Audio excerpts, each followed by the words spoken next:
नमस्कार, मैं हूं पूजा शर्मा और आप देख रहे हैं लाइव टीवी समाचार लोकतंत्र की आवाज। चलिए रुक करते हैं खबरों की ओर।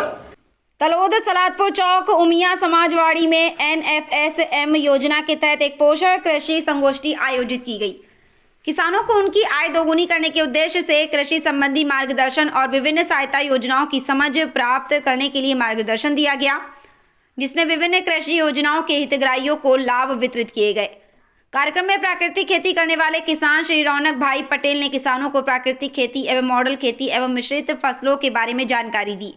जैविक खेती करने वाले एक अन्य किसान नटू भाई पटेल ने भाग लेने वाले किसानों के सामने जैविक खेती पर अपना अनुभव प्रस्तुत किया। साथ ही गणमान्य व्यक्तियों के हाथों लाभार्थियों को सहायता राशि वितरित की गई। साथ ही उपस्थित सभी लोगों ने स्टॉल पर जाकर प्रदर्शनी का अवलोकन किया। इन कार्यक्रमों में मूल्य संवर्धन के माध्यम से किसानों की आय बढ़ाने के विषय पर सेमिनार, बाजरा सहित प्रमुख फसलों की आधुनिक तकनीक और कृषि प्रदर्शनियां आयोजित की गई। कार्यक्रम में रेखाबा झाला जिला सदस्य, जिला उपाध्यक्ष भीकू सिंह, कनक सिंह झाला, एसोसिएशन अध्यक्ष श्री तलोद राकेश भाई पटेल, महासचिव संगठन श्री गणपत सिंह झाला, जिला सदस्य किसान संघ के अध्यक्ष श्री कोदर भाई पटेल एवं सदस्य सहित पदाधिकारी उपस्थित थे। तलोद तालुका और श्री BJ जोशी, जिलाधिकारी श्री KJ देसाई, नायब खेती निदेशक विस्तार DM पटेल, उद्यानिकी निदेशक श्री NK मकवाना, संशोधन वैचानिक तालुका के कार्यान्वयन अधिकारी श्री HR पटेल, विस्तार अधिकारी एवं ग्राम सेवक श्री एवं उपखंड अधिकारी श्री एवं किसान बड़ी संख्या में उपस्थित थे।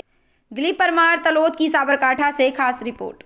आज रोज तलोद तालुका में सलाडपुर चौकड़ी पास आवेल उमिया समाजवाड़ी में माननीय नरेंद्र मोदी साहेबनी जे मिलेनियम न्यूट्रिशियल એટલે કે પ્રાકૃતિક ખેતી તરફ પાછી વાળવા માટે ખેડૂત અત્યારે હાલ રાસાયણિક ખાતરો અને જંતુનાશક દવાઓ પર બહુ જોર માર્યું છે, એટલે ખેડૂતોને પાછા વાળી અને પ્રાકૃતિક ખેતી કરવા માટેનો એક અભિગમ 2023થી ચાલુ કરેલો છે। તે નિમિત્તે આજે અહીંયા ખાદ્ય સુરક્ષા નિમિત્તે પ્રોગ્રામ કરેલો અને અહીંયા આશરે 300થી 500 ખેડૂતો હાજર રહેલા છે। અહીંયા ટ્રેક્ટરનો સરકારે જે યોજનામાં 350 ખેડૂતોના ઓર્ડર આપ્યા હતા, એમનો એક કેમ્પ પણ રાખવામાં આવેલો હતો અને સરકારનો જે ધ્યેય છે તે ધ્યેય પરિપૂર્ણ થાય તે માટે સરકાર અભિગમ પૂરો કરે છે।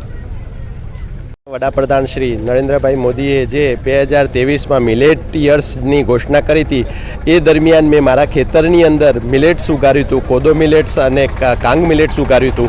હું 2 વર્ષથી તપાસ કરતો હતો કે આને પ્રોસેસિંગ ક્યાં થાય, તો એ માનનીય ગુજરાત સરકારે એ મિલેટ માટેની આ વર્ષે પ્રાવધાન કર્યું કે ખેડૂત જો પોતાના ખેતરની અંદર મિલેટ પ્રોસેસિંગ યુનિટ નાખવા માગતો હોય તો એને સબસિડી આપવામાં આવશે અને આપણા જિલ્લાની અંદર આ વર્ષે આપણા જિલ્લાની અંદર 1 યુનિટની મંજૂરી મળી છે। એ બદલ સરકારશ્રીનો હું ખેડૂત તરીકે આભાર વ્યક્ત કરું છું। જય ભારત, જય હિન્દ।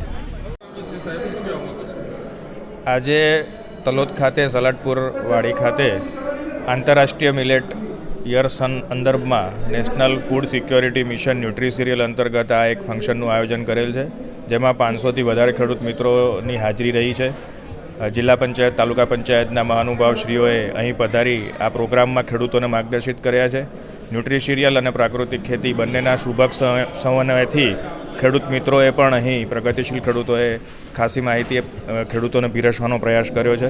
સાથોસાથ ફાર્મ મશીનરીનો ટ્રેક્ટર કેમ્પ પણ અહીં આયોજિત કરેલ છે અને સારા બહોળા પ્રમાણમાં ખેડૂત મિત્રોને આનો લાભ મળે એવું જિલ્લા ખેતીવાડી अधिकारी श्री कचेरी साबरकांठा तरफથી एक अनुरोध करेल છે। खबरों की दुनिया में फिलहाल इतना ही। देश और दुनिया की तमाम खबरों के लिए देखते रहिए लाइव टीवी समाचार लोकतंत्र की आवाज। नमस्कार।